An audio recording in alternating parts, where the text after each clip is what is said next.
All right, 11 tips for training in the heat, coming at you fast. If you want the best one, number 11, you gotta stick around to the end or, just jump there right away. Here we go. Number 1, shirts. Cotton is your best friend. Don't wear a tech shirt. I know they're good at wicking away sweat, but you want friction between you and the bar, you and the bench. So specifically for the squat, for the bench press, for the clean, a tech shirt is a terrible choice. A cotton shirt is the way to go.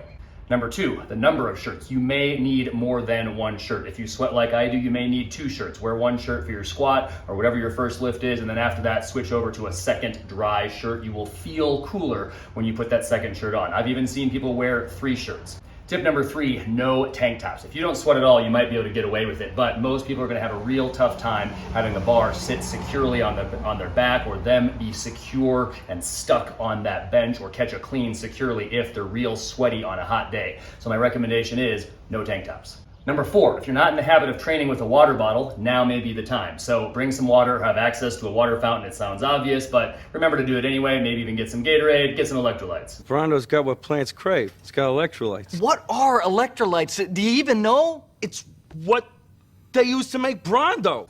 Number 5, now may be the time to start training with a towel. You don't need one this big, but don't bring a washcloth either. Don't bring that weak stuff to the playground.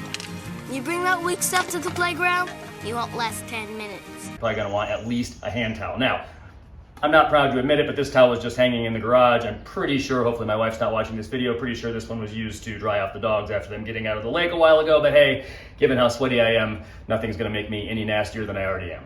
Next up, number 6, I think, a headband. Very stylish, and if you wear contacts like I do, or even if you don't, it's real nice to be able to keep the sweat out of your eyes. A towel will help with that, but especially in the middle of the lift, this could be the barrier between the sweat and the sweat getting in your eyes.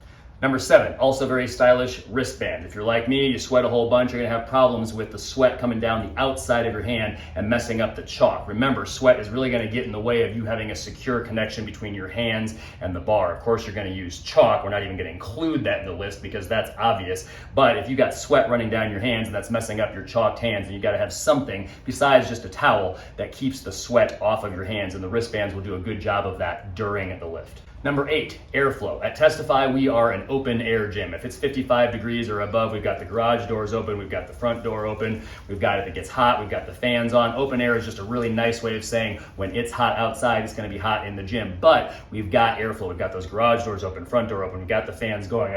And if you're training in your garage, you might not have great airflow. I've only got a garage door over here. There's no through flow for the air, but at least have a fan. It'll make a slight difference. I don't have it on right now, so hopefully you can hear this a little bit better, even though I don't have a mic today, but you get the idea. Airflow is going to certainly help. Number 9, housekeeping issue. When you're done benching, clean your bench. Spray it down with a cleaner, some alcohol, something like that, and wipe it off so that the person who is coming after you to use that bench doesn't have to deal with your sweaty, nasty mess. If you're training at home in your garage, it's your bench, do what you want. Number 10, clean your bar. Specifically, brush the chalk off when you're done. Chalk is great. It absorbs moisture. It allows you to have a better, more secure connection with the bar, but it can also hold moisture on the bar then later on. So be kind to your barbell, whether you own it or it belongs to the gym. Clean the chalk off afterward. And number 11, the best way to deal with training when it's hot, air conditioning. However, sometimes it's just not an option. Remember, you can adapt to it. It takes a little bit of planning, and more than anything else, it takes a willingness to simply go out and do it anyway. You can adapt. You're an athlete. Hope this helps you get stronger and live better.